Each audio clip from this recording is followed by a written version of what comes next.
Hello, everyone.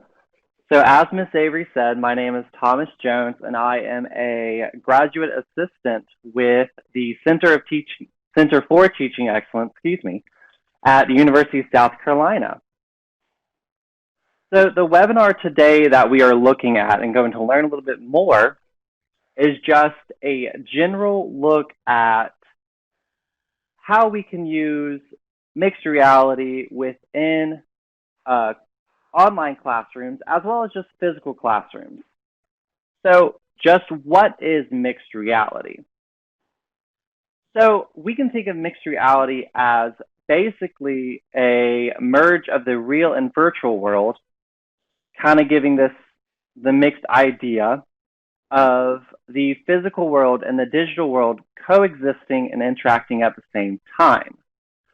So with some definitions of mixed reality, it gives a very simple, this idea of the merging a lot, and also explains that the mixed reality is very different from other kind of virtual reality platforms. For the sake of this presentation, I'm going to use mixed reality as a more umbrella term.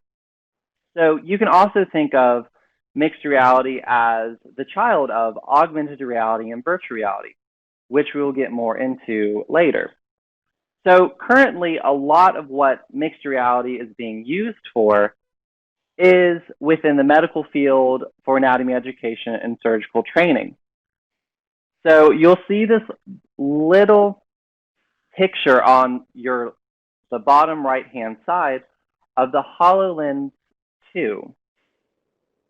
So this is the more popularized mixed reality headset that Microsoft has come out with last year, I believe. And it is the follow-up of the first HoloLens, which came out a couple years ago. This one has, the HoloLens 2, has really pretty much taken the market within medical training and the medical field in order to get people kind of a somewhat hands-on experience with using specialized cadavers that turn everything virtual, and that you can actually use the headset to kind of see deeper into the body without actually cutting into a real cadaver, and really saving a lot of money for the medical field. So what this is really doing is allowing students who are starting their medical career to kind of go ahead and get a lot of surgical training instead of learning about it through a book and then being thrown into a training or surgery training that they really have not learned everything hands-on with. So this just really gives a lot of pre-training before the actual surgery takes place. You can also use a mixed reality headset such as the HoloLens for training with the nurses as well, to help them kind of learn basically how to give a shot and how to take blood and put in an IV without actually using a real person or a cadaver, as well as getting that training without anyone really getting hurt, both on the nursing student side and the patient side. So to continue on, the more simpler form of virtual reality, mixed reality, augmented reality, etc., are these 360 videos. Some of you may have seen 360 videos before, and so all they really are is the most accessible form of mixed reality. You really only need your own laptop or your phone to go through these. And for the most part, a lot of people have access to this technology. So these videos can be shot just about anywhere using a 360 camera, such as a Garmin VIRB 360, which CT has a couple of, and which have been used in the past to help faculty members and students shoot 360 videos and be able to present these videos in class for credit or just to use and practice and get more about, learn about, such as in hospitality, the School of Hospitality, a faculty member has students shoot 360 videos and do a voiceover for them, edit them, and kind of really get these used in the classroom to showcase a different way of doing virtual tourism. So with these, if you have a working phone and you're able to basically get onto YouTube, you can find any 360 video that you want. So what I have in this slide is a Google Cardboard, which for the most part you can find just about anywhere at Walmart, Target, Best Buy for $5 to $7. They are very cheap and very inexpensive, but basically you just slide your phone into it and you are able to really interact with the 360 video and be able to look around and just kind of feel like you are in the video itself and just kind of in the place of which you wanted to explore. So as I also said, your computer can also be used to view these videos. At that point, you just have to drag the screen around and really be able to explore on your screen in your safe environment. So what I have labeled under 360-degree videos is an elephant video, an exploring Paris video, and a sloth rehabilitation video. So with the elephant video, this one has, I believe, like 70 million views or something like that. A lot of views, basically. So if you all wouldn't mind, and it's about close to 3 minutes. So if you all will not mind just to open up the elephant video and you all can see what I am trying to describe when I'm saying using it as a 360 video on the computer.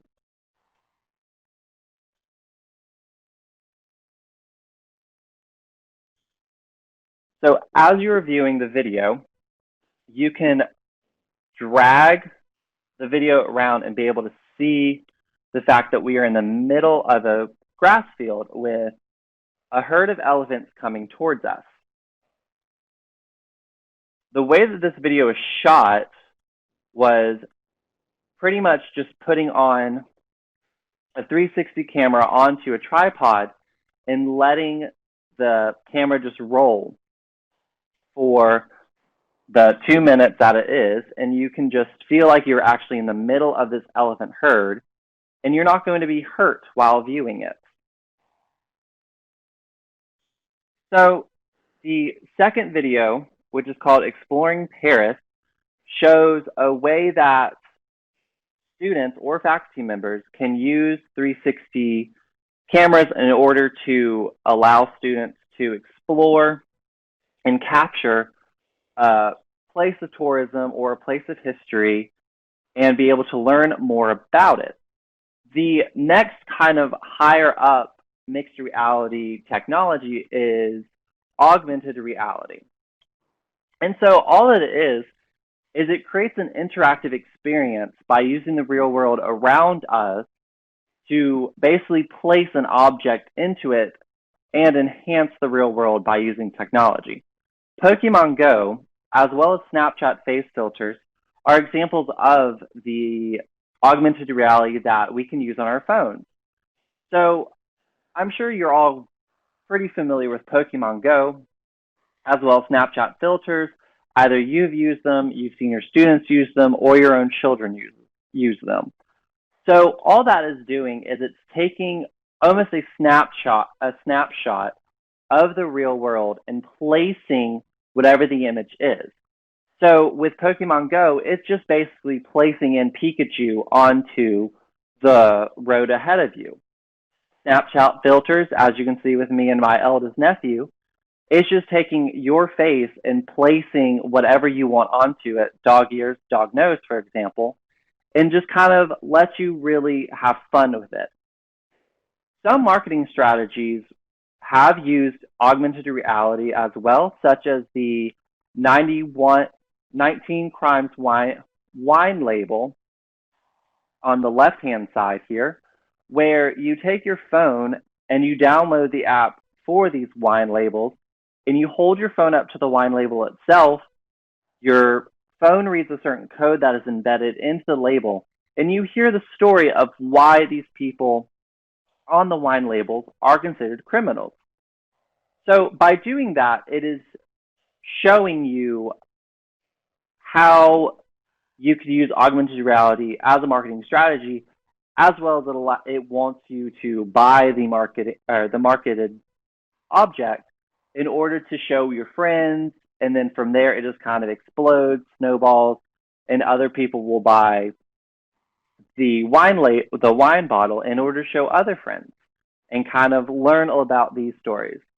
I'm not sure if these stories are real, or if they are just made up, but they are still pretty interesting to listen to.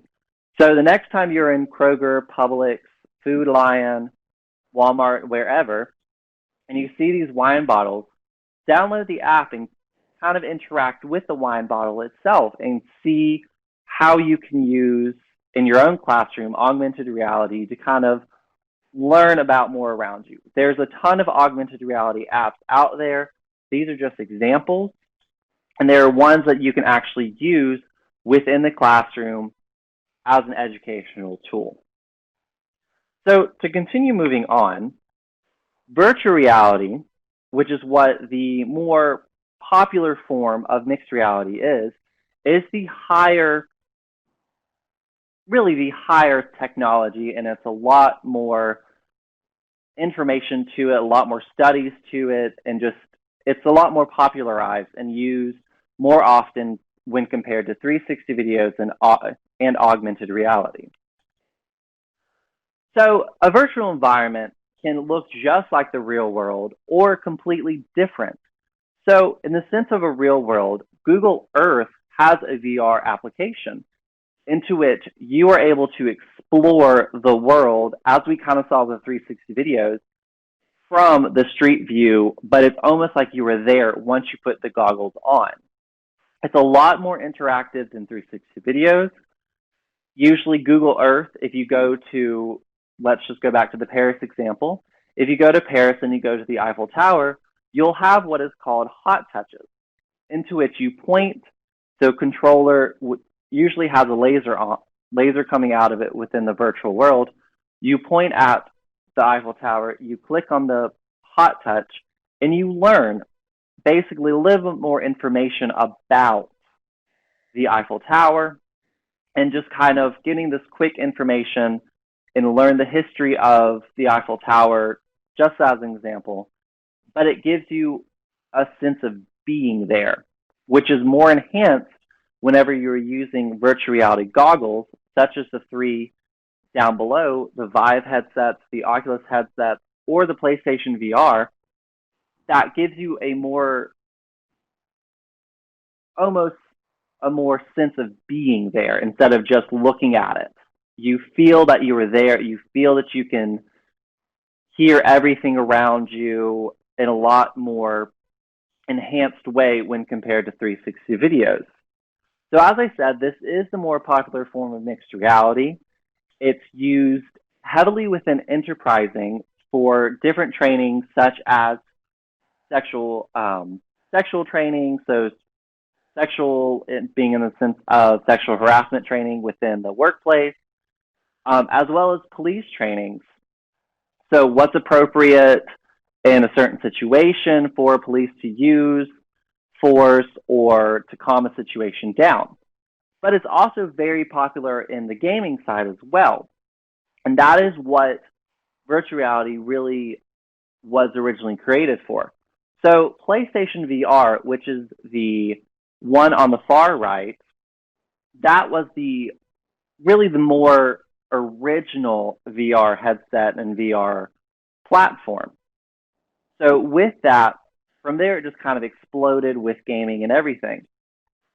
So I'm not sure if you are familiar with an app called Beat Saber, But that is a virtual reality app, which is a gaming app, I will say, that has become more popularized as more songs can be downloaded onto it, as well as more people are getting into the Oculus headsets themselves, which are the ones that run Beat Saber, as well as the Oculus, getting more into the Oculus Quest because it is a standalone headset. It does not need to be tethered to a computer or anything like that.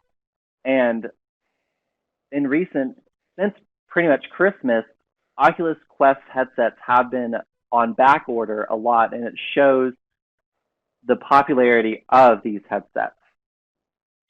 So as I also said, the research around virtual reality is growing much faster than compared to augmented reality and 360 videos. It's just mainly because it's the more popularized form of mixed reality.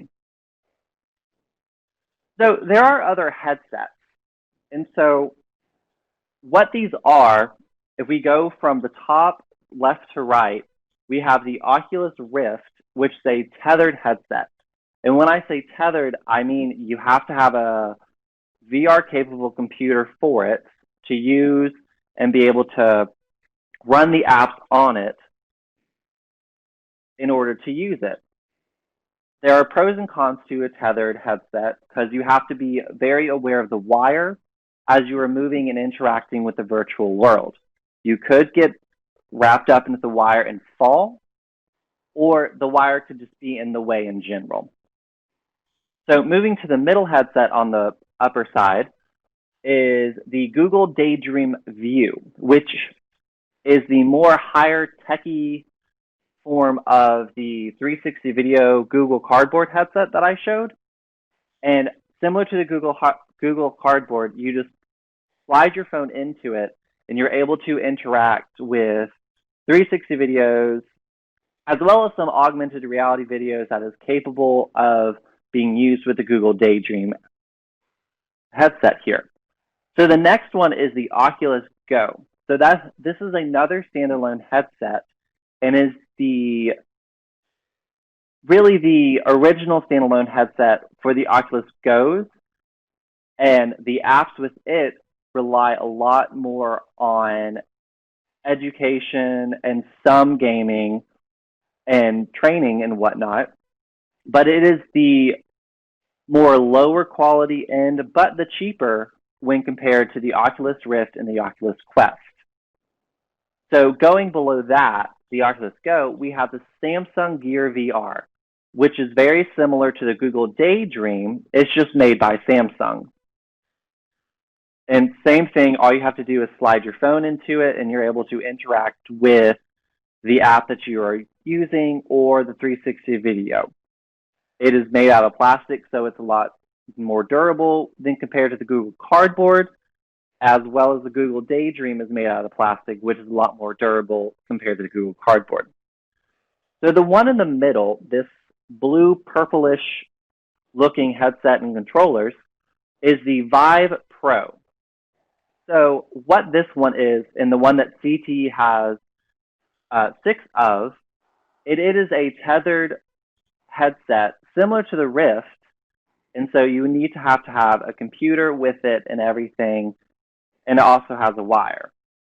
So this is just Vive. HTC is the company that owns Vive, and it is the tethered headset, and basically it also has been used for trainings and learning more about the enterprise around you. So the final headset we have, which is under the Oculus Rift, is the Vive Focus. So what this headset is, it is the standalone version of a Vive headset. So it is similar to the Oculus Go. The main difference is it is a higher quality headset, and the apps with it are a lot sharper and a lot better to look at.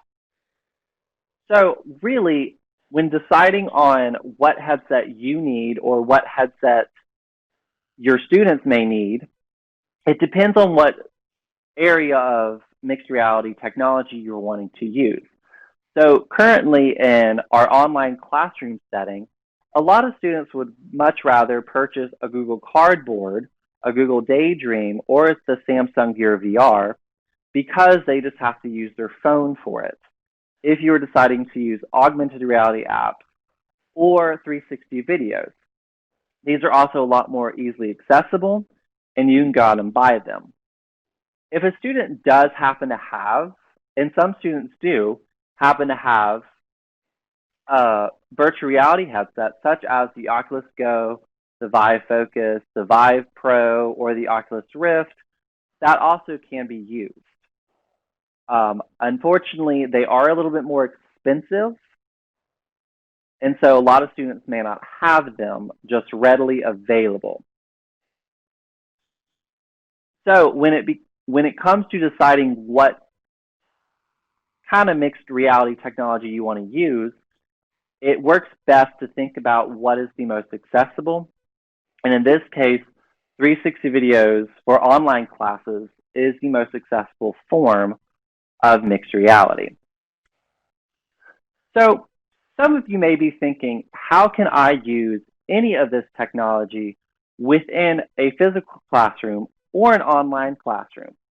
Seeing that the rest of the summer we are going to be online, and then we'll be back physical in fall, you can use these really tips and suggestions however you would like, and just kind of think of them in whatever frame, physical classroom or online classroom, that you want.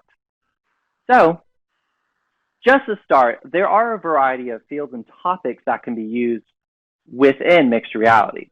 Mathematics, anatomy, chemistry, geography, history.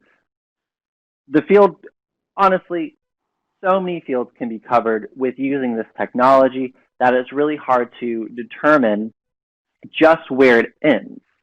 And usually you can find apps that are more general education related that you can really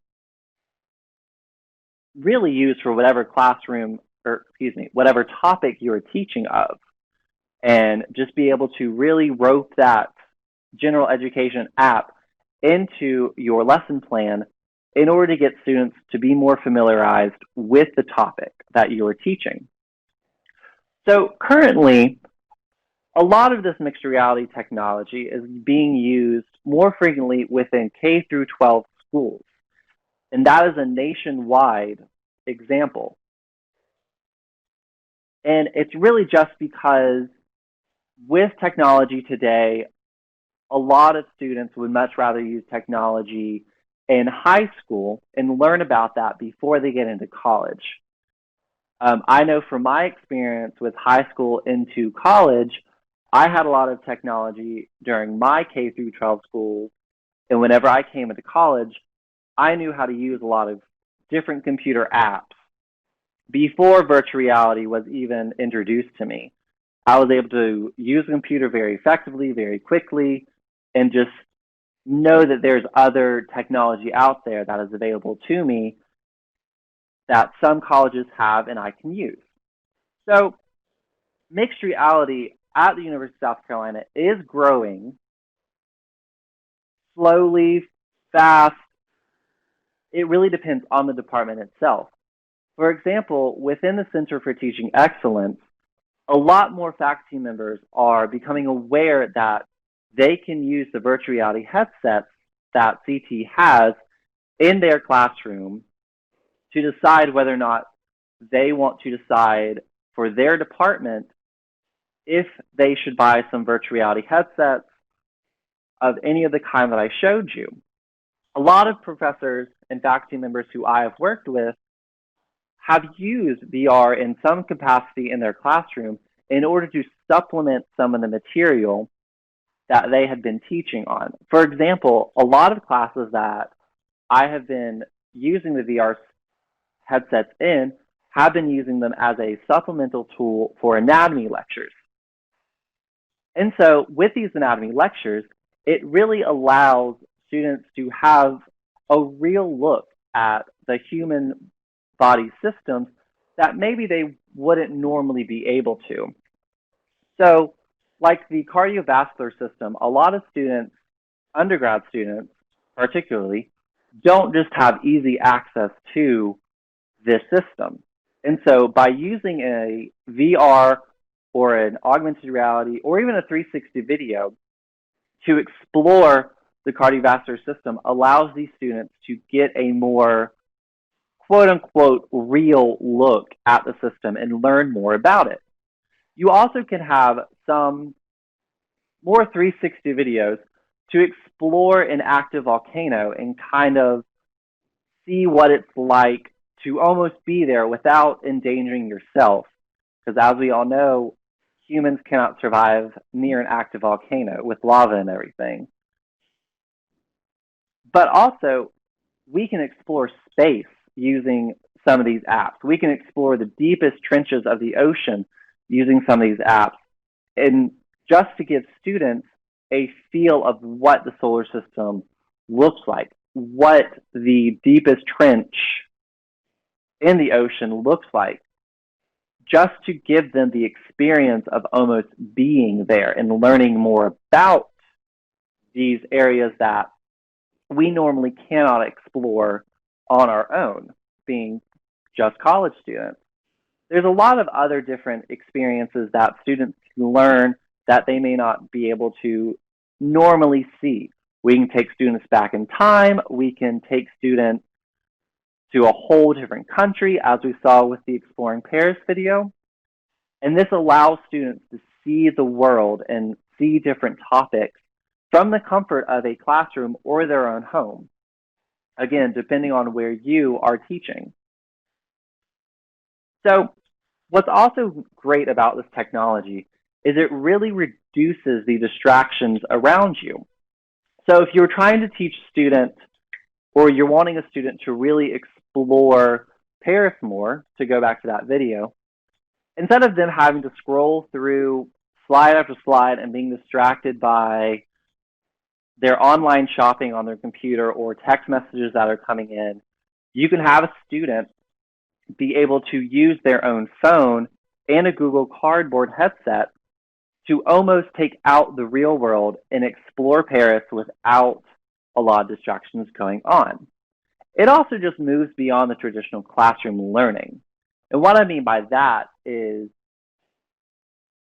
basically coming from my student perspective, if I had used a lot of this technology for learning history, I would not have been so kind of tuned out sometimes if I was able to be in the middle of the Revolutionary War, let's just say.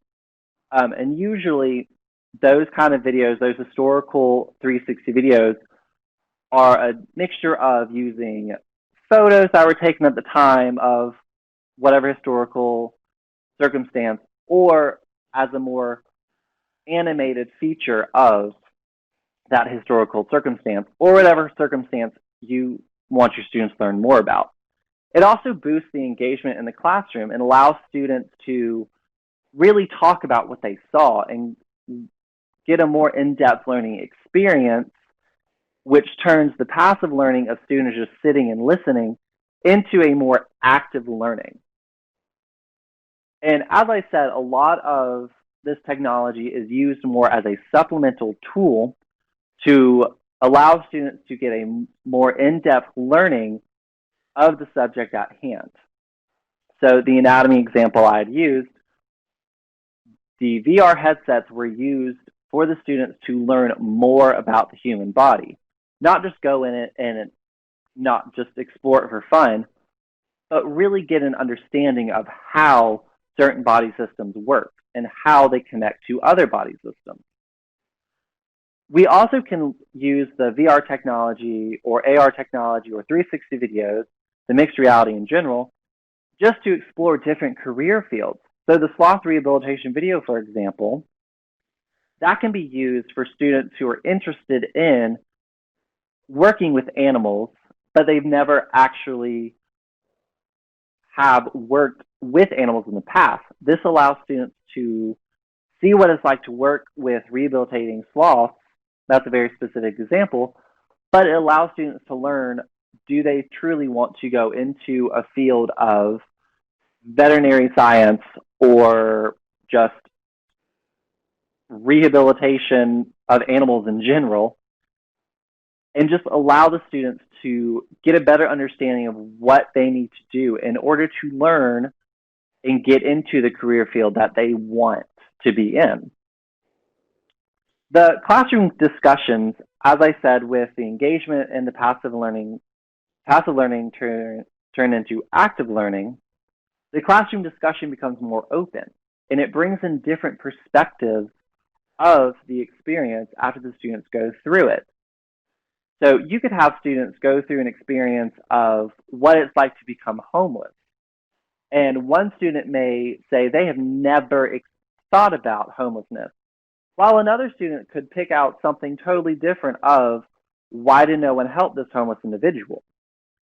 It allows the discussion to be more open-ended and bring in just a lot of different perspectives that allows the classroom environment to change for better or worse, however it happens, but it allows the discussion and the environment to change for students to want to be more engaged and learn more about the activities that they just went through. The nice thing too with using the mixed reality technology is it can really de-escalate negative moods and stress. So within the counseling field, for example, we can use this technology to help students learn what can they do to de-stress themselves, or what can they learn to use this technology for to help others kind of reduce the negative moods and negative stress. General students can also use this technology as a way to de-stress themselves if they want to just really explore the world around them, but get away from the environment that they may not like at the moment. As many of us are, we're trapped in our own home, and so some students or people in general may just want to get out of their home and away from it all, and they have that opportunity with using this mixed reality technology to do that. And Brooke McDonald said, VR proves a useful tool to supplement real-world reentry services for prisoners. I have not looked into that much, Ms. McDonald, but I can certainly see how supplemental this technology could be in order to kind of let prisoners relearn what it is like to get back into the real world. Of course, that could work really well or really bad. Again, I have not looked very deep into that from a prisoner perspective, but I do appreciate you pointing that out, and I will look more into it because it certainly does sound interesting to learn more about how we can use VR technology or mixed reality technology to really help prisoners learn to re-enter society and be successful members of society. So thank you for that. So as I also, again, back in the beginning, a lot of topics can be covered by using this technology. So the outside use of this mixed reality technology can all be based on phone apps. Usually that entails augmented reality apps or 360 videos. And as I said earlier, the 360 videos can take students outside of the home and allow them to see a different city, a different people, a different experience, however you would want to use it for your students. But also using augmented reality, just as an example, related to education can be very entertaining for students. They can learn about the world around them in a different way that they are very excited about and be able to really get deeper into just exploring the world and learning more about the world around them.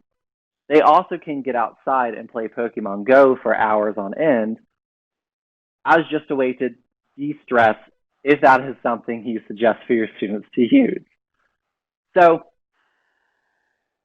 The development of AR apps at home, which is possible using a ton of different, really AR creation platforms, that it's a very simple Google search. I can't remember one off the top of my head. I think it's called BlipR, though. I will spell it in the chat box. BlipR. And if that's not correct and someone else knows what I'm talking about, please correct me. But BlipR is an example of a way students can create an augmented reality experience through that app on their own terms and kind of really do what they want to learn and experience. And it allows them to really just learn the behind the scenes use of mixed reality at an easier pace than trying to learn the whole programming code and everything behind a very fancy and just very detailed mixed reality application.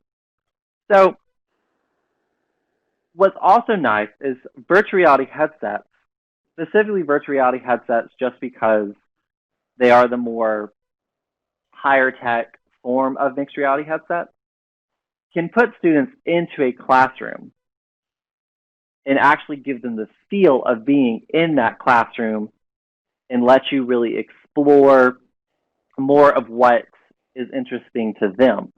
So there is an app out there called Engage. Here, I'll spell it. Engage. And so what that is it's basically an online virtual classroom.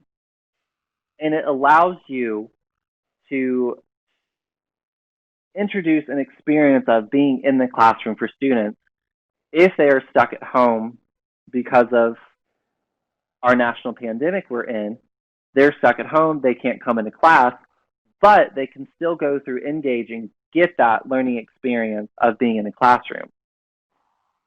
Again, the virtual reality headset is what really gives the real experience of being in a classroom.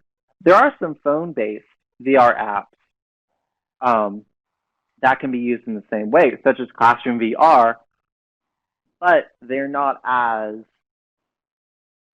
real feeling compared to using a virtual reality headset.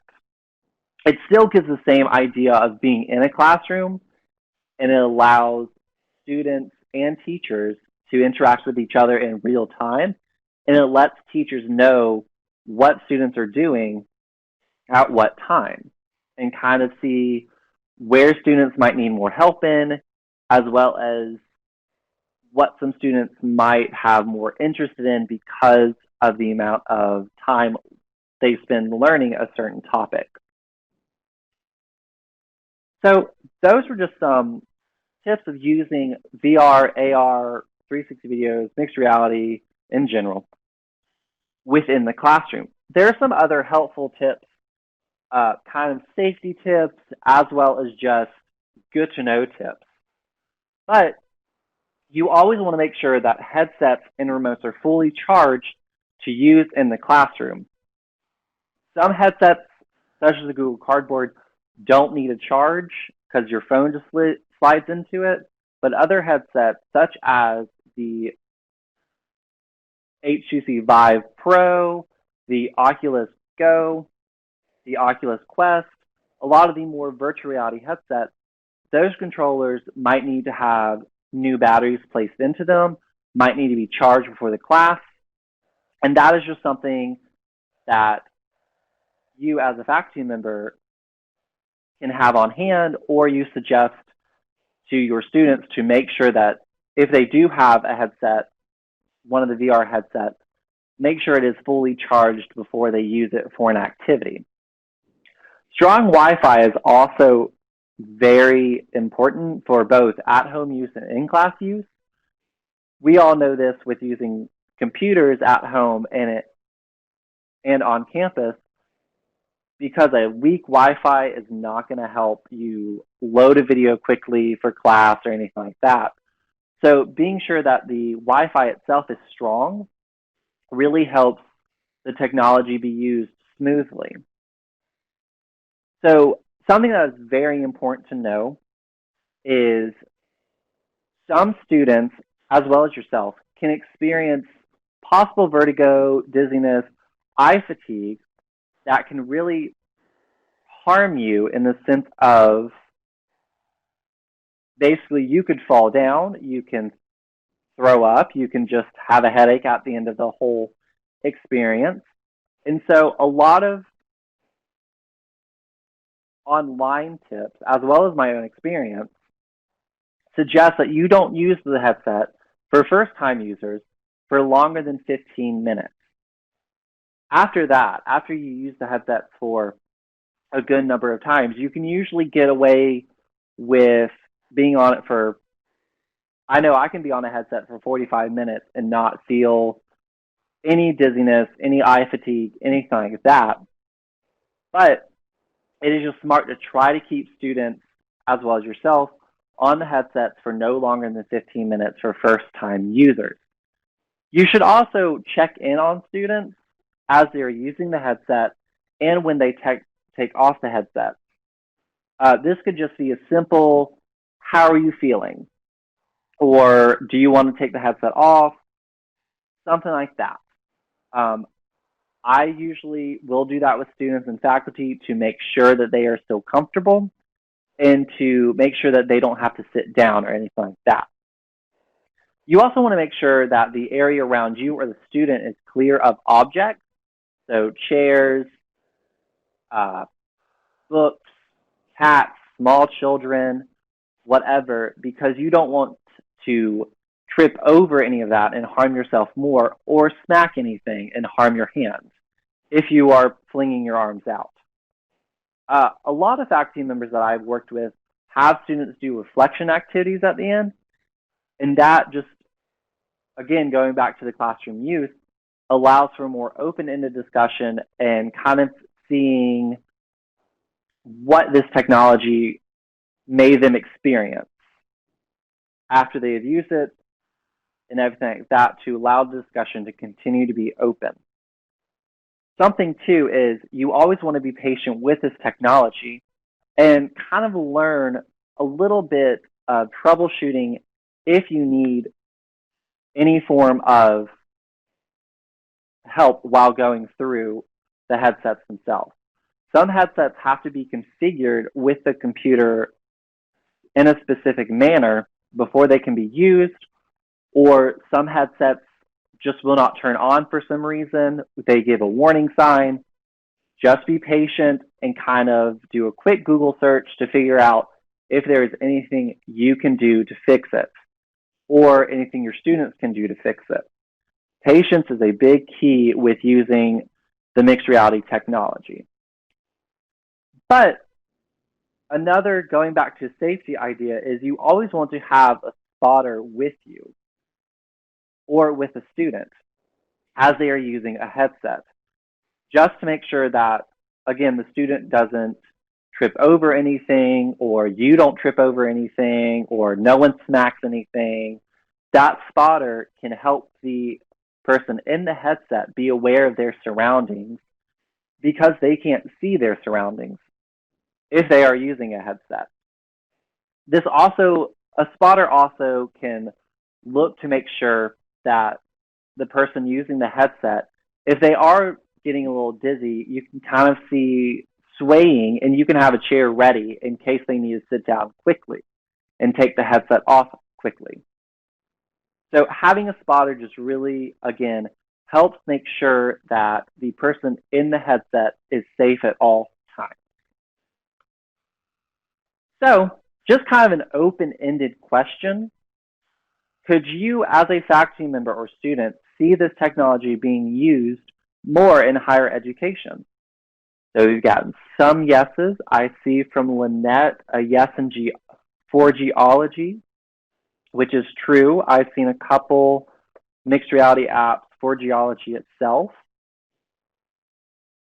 It is very time consuming. You also have to take a lot into consideration. There is opportunities to use it in a math class.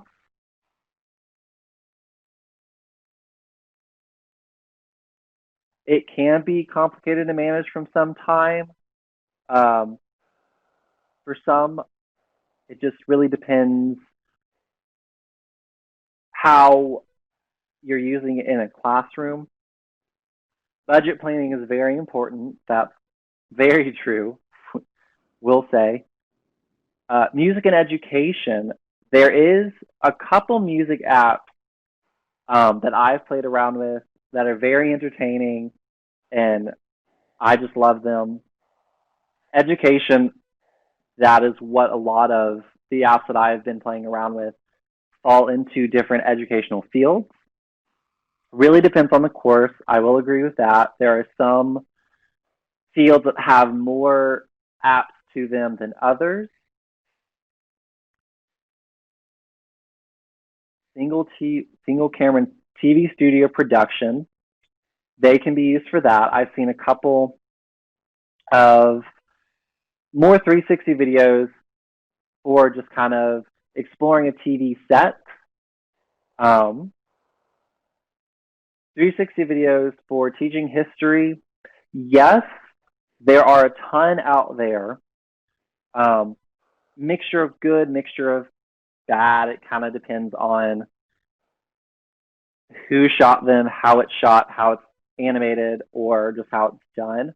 There are also some pre-made VR apps that allow you to get the same experience of being in a historical time frame. It does depend on the history itself, or the historical situation, I mean, itself. Teacher education, yes, I will agree with that. It can be used very well to kind of get teachers to learn, as you said, to learn what a public school teaching environment looks like, and then kind of learn if they want to be in the public school classroom. But it seemed overall, we all feel like that this technology can be used in the classroom.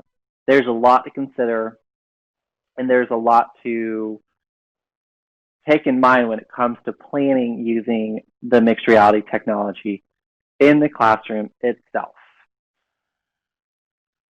Have I ever been to a VR arcade place? No, I have not. Um, a close friend of mine has, and he very much enjoyed it. And I've seen pictures of some VR arcade places, and it looks a lot of fun. But I have not been able to go to any or make plans to go to any. But that is my next exploration experience, a VR arcade place. But it does look like we got answers from people. And again, it looks to be a heavier on the yes, with ideas of what to consider, as well as planning is very important. So to move on, there are some helpful resources that I've included into the slides themselves. So some of these are blogs. Well, actually, Resource Ed, Blend Media, Google for Education, and EduCause are all blogs that you can go on and explore and kind of learn a little bit more about how others out there are using mixed reality technology in a classroom or for personal use. It really depends on what you want to use them and kind of what is really being said in these blogs. You can get really lost in them. I will admit that I got very lost in the Promethean blog, and I just explored it for a few hours, just learning more about how these bloggers are using technology in general, but mixed reality technology in the classroom or for themselves. So the Center for Teaching Excellence does have, under their teaching resources area, virtual environments. that gives basically brief information of the technology, VR, AR, 360 videos, how CT can help you, what's available for you to check out, what platforms there are, how you can check it out, who you can reach out to for support. And there's also a virtual environments interest group that anyone can join if they have interest in using this technology in their own classroom. And there's also a few helpful links to get you more information concerning the Vive headsets, the Oculus headsets, Garmin, how VR, AR, mixed reality can be used in education, how you can get started with this mixed reality technology, and just really get a better sense of what CT can do for you as a faculty member to use this technology within your classroom itself. So this all can be explored in your own time because we are quickly running out of time. But again, all of these resources, and these are just some resources that I've explored and I have gotten a lot out of, but there are a ton of different resources out there that gives a lot more detail about mixed reality and just lets you really see what is being produced or what is being studied out there. Okay, we would like to thank Mr. Thomas Jones for a wonderful and engaging webinar today. Let's give him a round of applause. If you just type in the chat box, either thank you or a job well done. And we also would like to thank our online participants for joining us today.